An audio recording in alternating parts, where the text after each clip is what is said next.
परम पूज्य गुरुदेव, परम वंदनीय माता जी सूक्ष्म रूप से विद्यमान हैं, नमन करता हूँ। विश्व मानव को प्रणाम करता हूँ।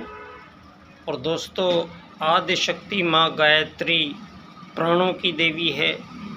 तो प्राण से ही सब प्राणी धरती पर विराजमान हैं और प्राणी अनंत प्रकार के शरीरों में उपस्थित हैं और सभी जीव शरीरों में प्राण आदिशक्ति माँ गायत्री है।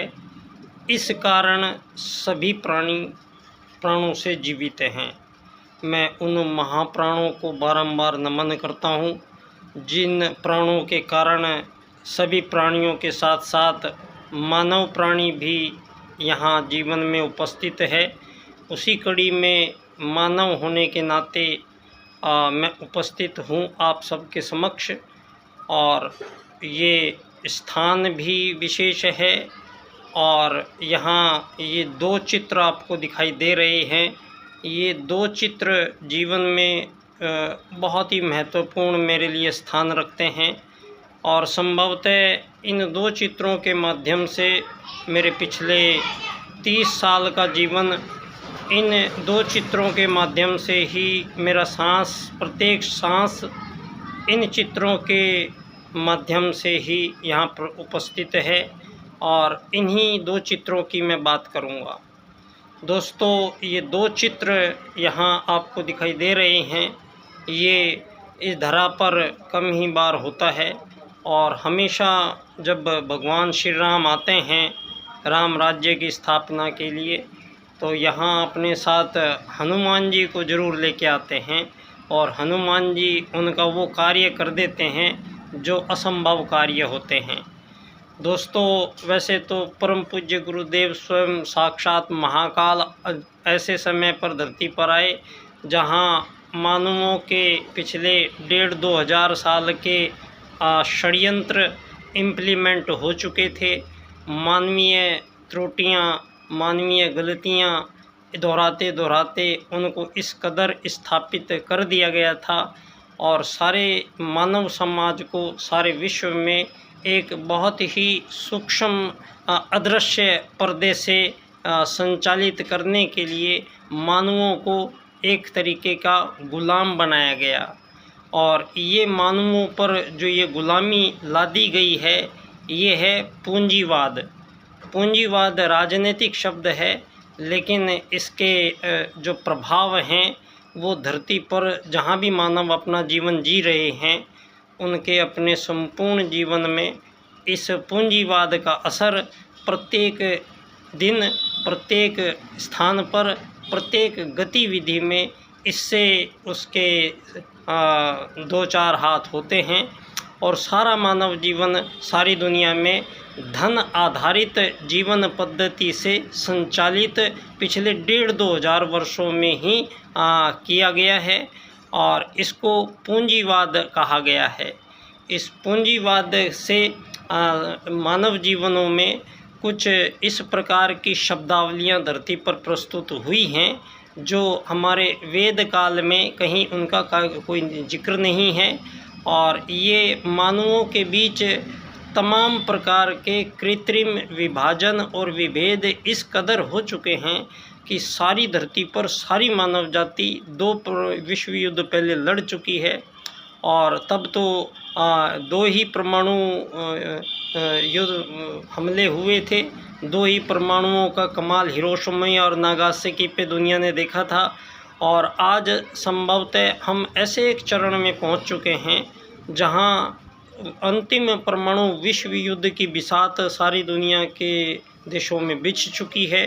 सारी दुनिया अपने परमाणु बमों को एक्टिवेट कर चुकी है और नित नई मोर्चे लड़ाइयों के खुल रहे हैं और भयानक से भयानक और घातक से घातक ड्रोन मिसाइलें और घातक हथियार और घातक ड्रोन के माध्यम से नरसंहार, ये सारी दुनिया में कृत्रिम बुद्धिमत्ता के प्रयोग का भी मानवों के संहार में प्रयोग किया जा रहा है।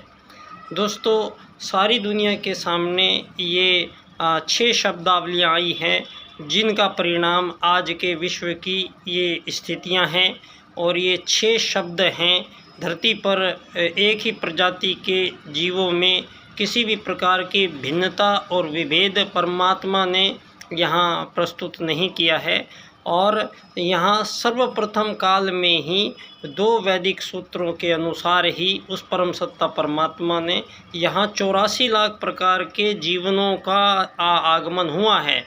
और यहाँ लाखों करोड़ों वर्षों से वो सारे के सारे जीवन धरती पर निवास करते हैं।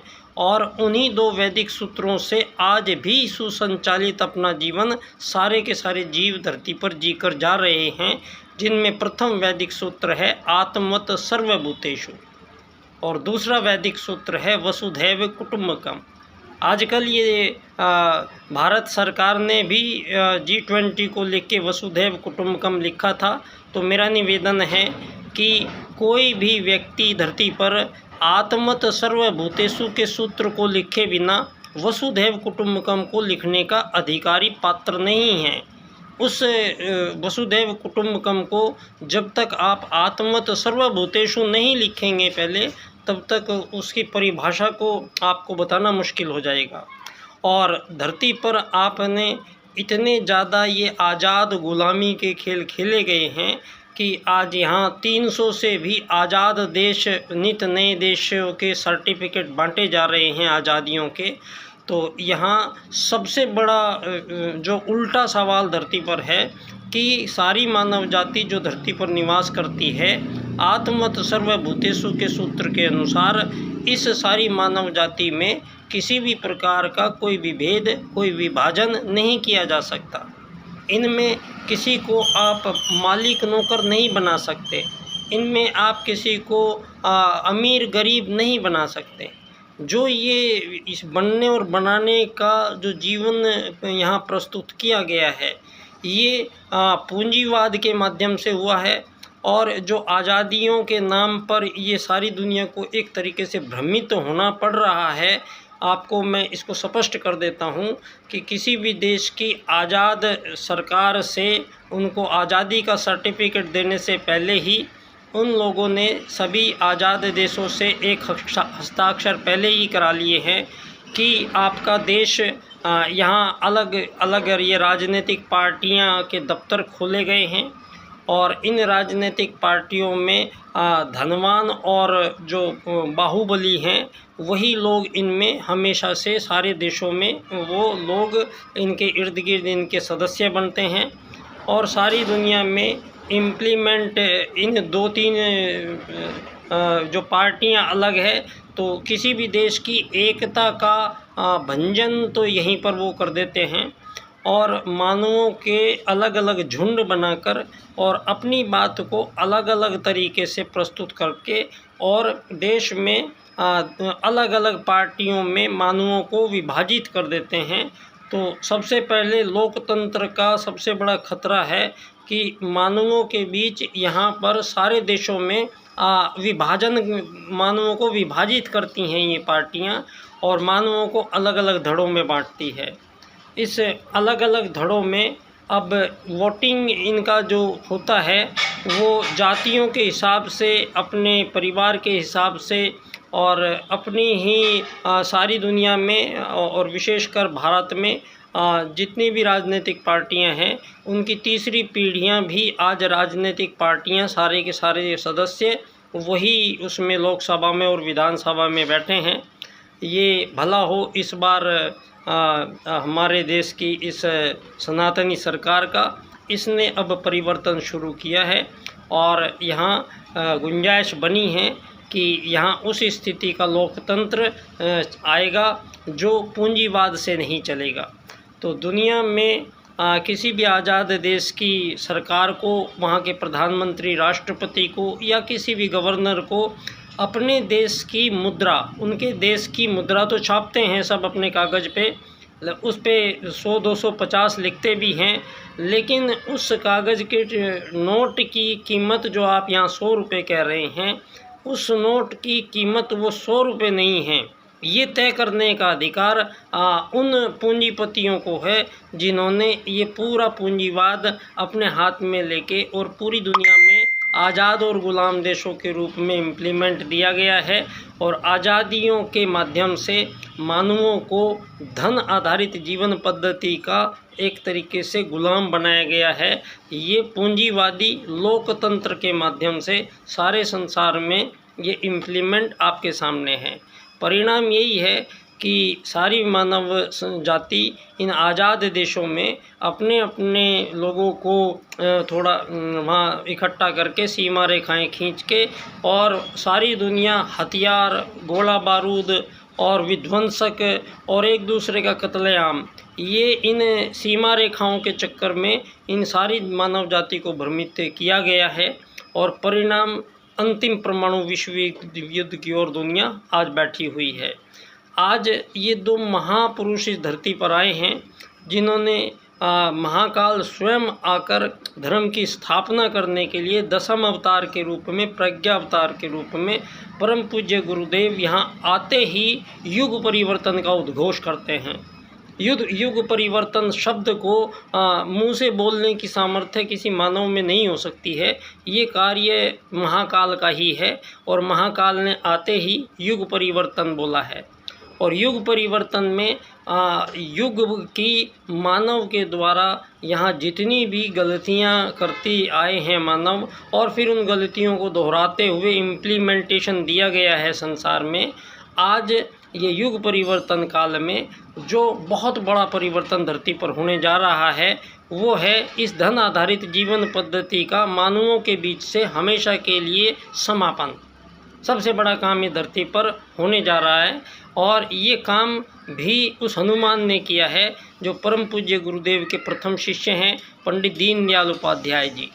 पंडित दीनदयाल उपाध्याय जी जिन्होंने परम पूज्य गुरुदेव के छत्र छाया में संरक्षण में रहते हुए बालपन से ही उनका परिचय हो चुका था और पंडित दीनदयाल उपाध्याय जी ने अपना परम पूज्य गुरुदेव की इच्छा के अनुसार आजीवन ब्रह्मचर्य का पालन करते हुए उन्होंने पहली यहाँ पर अखिल भारतीय जनसंघ पार्टी उत्तर प्रदेश में बनाई और जिसका चुनाव चिन्ह उन्होंने उसी अखंड दीपक को रखा।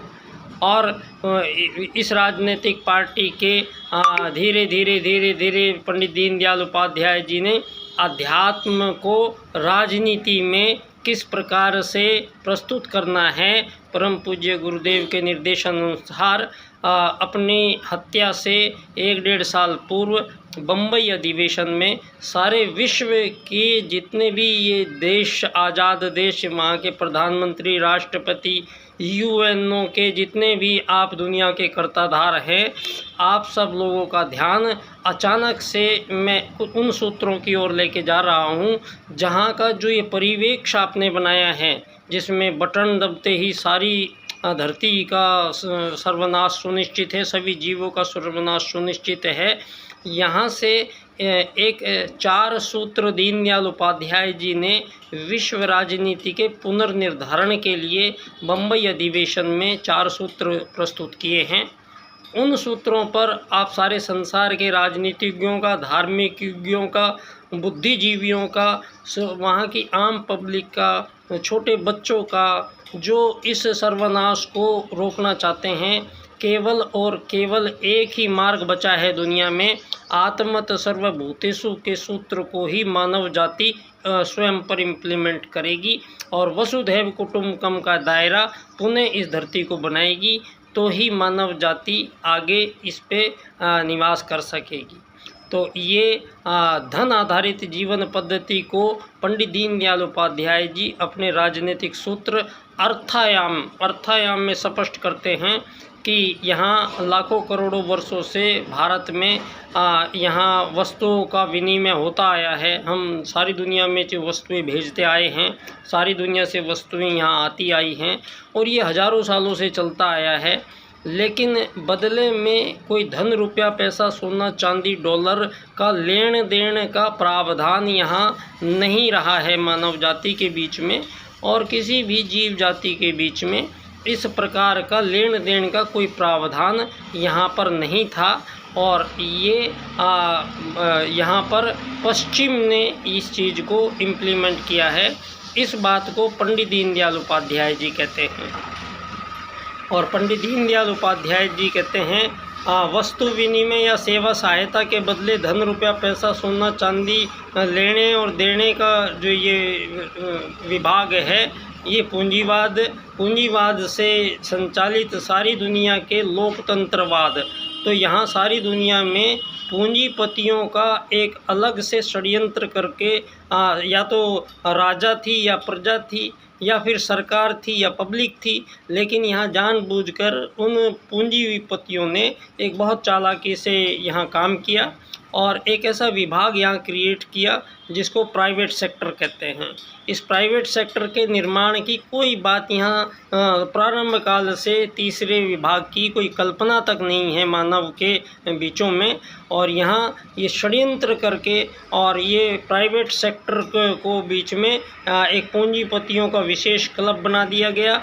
और ये पूंजीपतियों का विशेष क्लब सारी दुनिया पे आज सारी दुनिया के प्राकृतिक संपदाओं से लेके सारी दुनिया की राजनीति, सारी दुनिया के लोगों को, सारी दुनिया के लोगों का करता धरता ये प्राइवेट सेक्टर के कुछ पूंजीपतियों का वो क्लब बन चुका है।